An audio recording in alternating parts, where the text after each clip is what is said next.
I've always been a space junkie growing up. When I was in high school, I decided I'd either want to go be an astronomer, study to be an astronomer, or maybe I want to be an astronaut.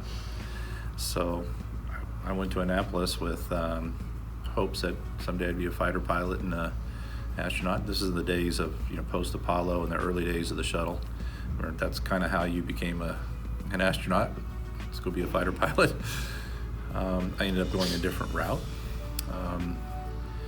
But I became fascinated with satellites during my department head tour on a submarine. When I was the operations officer, I actually was in charge of the communication equipment, among others. And we had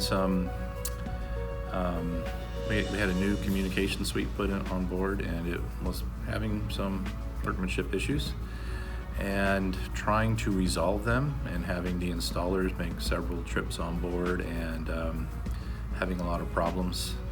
It was also clear to me they didn't know how satellites actually worked. And but between that and the fact that, little known fact, at least at the time, the Navy was the largest user of space, and so I use satellites a lot for my daily work. And so all of that kind of conspired to say, when I got this opportunity to come to SSL, it was, where do I sign?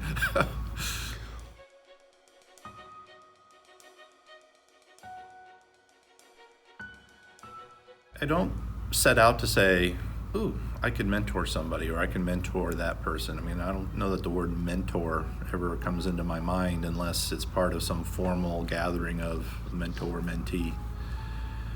But I like engaging with people.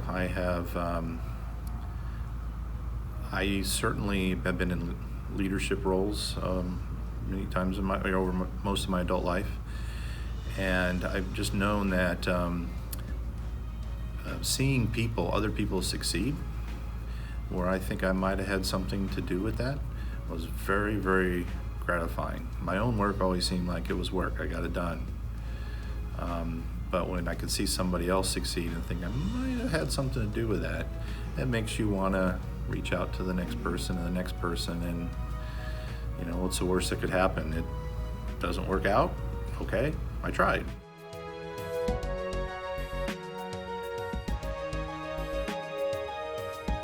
I'm a firm believer that everybody's being mentored all the time, whether they realize it or not. Or there's certainly role models out there for people. Sometimes it's negative image, sometimes it's positive, but we're all taking bits and pieces from our daily life.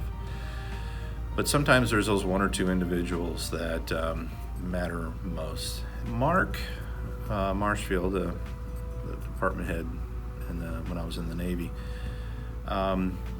he was the person I looked to, and I was in the military. I said, if I have to go to war, I want him leading me. One story that comes to mind that I remember continuously during my life. We were in port. The day usually gets started, as I recall, around 6:30, where there's a gathering of all the officers and senior enlisted, or okay, here's what we're going to do today. We got to get done.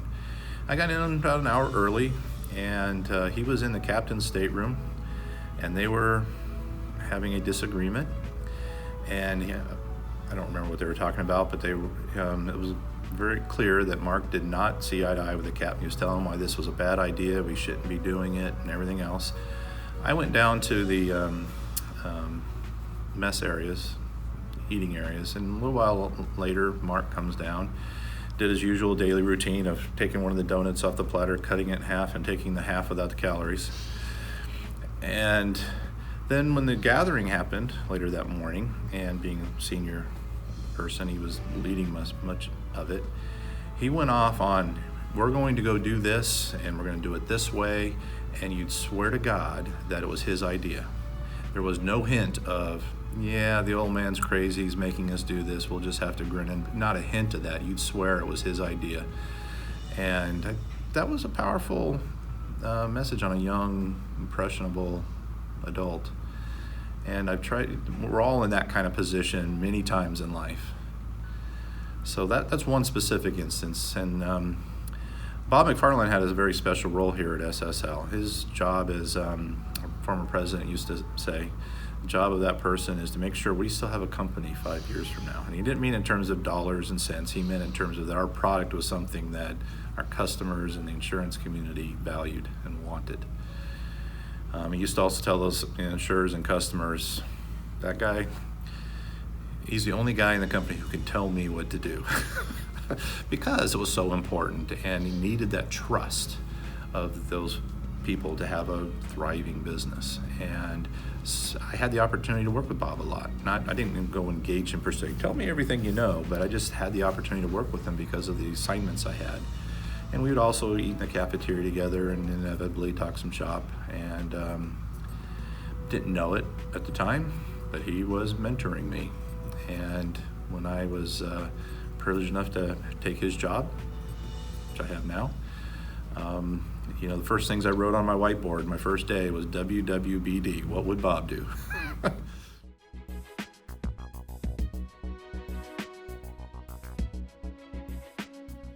I've noticed recently we've changed the format of how we do our mentoring program, where it's kind of more unofficial. Let's put the mentees and mentors in a room and let them make their own relationships as opposed to assignments.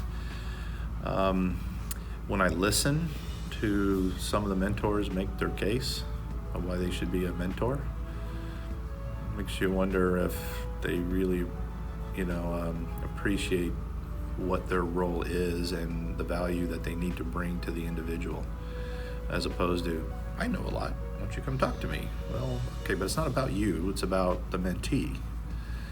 And so I think that's one, is that people need to recognize that it's about the mentee, not the mentor, not the mentoring program.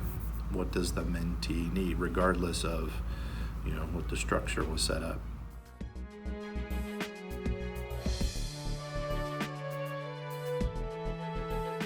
Everybody has value.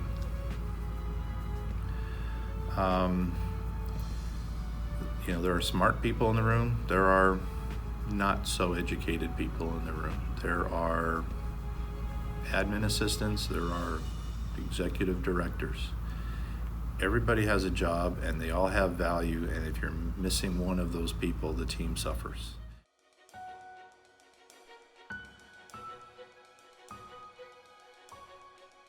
I like the fact, excited by the fact, I'll use that word, that it's not the traditional silos of the space business are breaking down. It's not these one or two manufacturers will build these kinds of products for this customer.